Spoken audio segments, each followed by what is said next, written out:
नमस्कार, capital TV देख रहे हैं आप। मैं हूं आपके साथ सोनाली।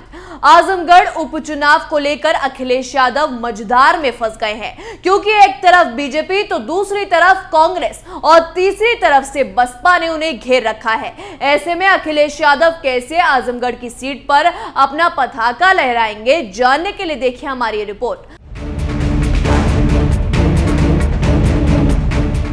मुलायम परिवार का गढ़ रहे आजमगढ़ से इस बार समाजवादी पार्टी किसे अपना उम्मीदवार बनाने वाली है, ये तो समाजवादी पार्टी की तरफ से खुलासा नहीं किया गया है। अब एक सवाल द्वार पर मुंह खोले खड़ा है कि आखिर अब मुलायम परिवार के गढ़ में समाजवादी पार्टी किसे अपना उम्मीदवार बनाएगी, क्योंकि अगर आप आंकड़ों पर गौर करेंगे तो पाएंगे कि जब भी मुलायम परिवार का कोई सदस्य इस सीट पर उतरा है तो उसने अच्छे खासे वोटों से जीत दर्ज की है।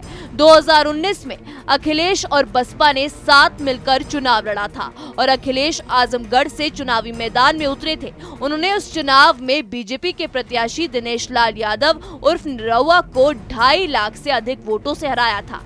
2014 में इस सीट पर नेताजी यानी मुलायम सिंह यादव ने चुनावी हुंकार भरी थी और मोदी लहर के बावजूद वो अपनी सीट बचाने में कामयाब रहे थे, लेकिन करीब 65,000 वोटों से ही उन्होंने ये जीत दर्ज की थी। मुलायम सिंह जैसे दिग्गज सिर्फ 65,000 वोटों से इस सीट को जीत पाए थे। तो आप समझ सकते हैं कि इस सीट पर मुकाबला कितना दिलचस्प होने वाला है।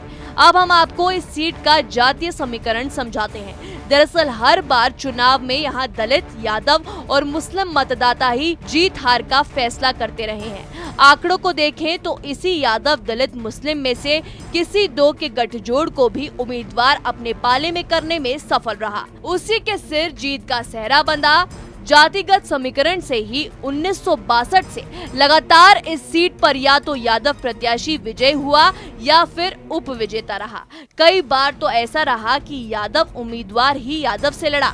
इस तगड़े जातिगत समीकरण का ही जलवा रहा कि 1962 में अब तक हुए 14 आम चुनाव और 2 उपचुनाव में 12 बार यादव जाति के उम्मीदवार अपना परचम लहराते हुए लोकसभा पहुंचे। 3 बार मुस्लिम प्रत्याशियों ने कामयाबी हासिल की और एक बार फिर उपचुनाव होने जा रहे हैं। अब वोट प्रतिशत समझ लीजिए। आजमगढ़ में 5 विधानसभाएं आती हैं, जिसमें कुल 17,70,000 मतदाता हैं। इनमें महिला मतदाताओं की संख्या 8,08,000 है, तो वहीं पुरुष मतदाताओं की संख्या 9,63,000 है और 74 थर्ड जेंडर है, जो उम्मीदवारों के भाग्य का फैसला करते हैं। आजमगढ़ में उपचुनाव सपा के लिए बेहद मुश्किल होने वाला है, क्योंकि जिस बसपा के साथ मिलकर अखिलेश ने इस सीट को करीबन 2 लाख से अधिक वोटों से जीता था, वहीं बसपा ने इस बार सपा के खिलाफ अपना प्रत्याशी चुनाव मैदान में उतार दिया है। ऐसे में अखिलेश यादव बसपा और बीजेपी को कैसे मात देते हैं, या फिर निरहुआ अपने फिल्मी स्टाइल में इस बार अखिलेश को धूल चटवाते हैं, ये देखना दिलचस्प होगा। इस रिपोर्ट में मेरे साथ ही उत्तर प्रदेश की तमाम खबरों के लिए देखते रहिए कैपिटल टीवी। नमस्कार।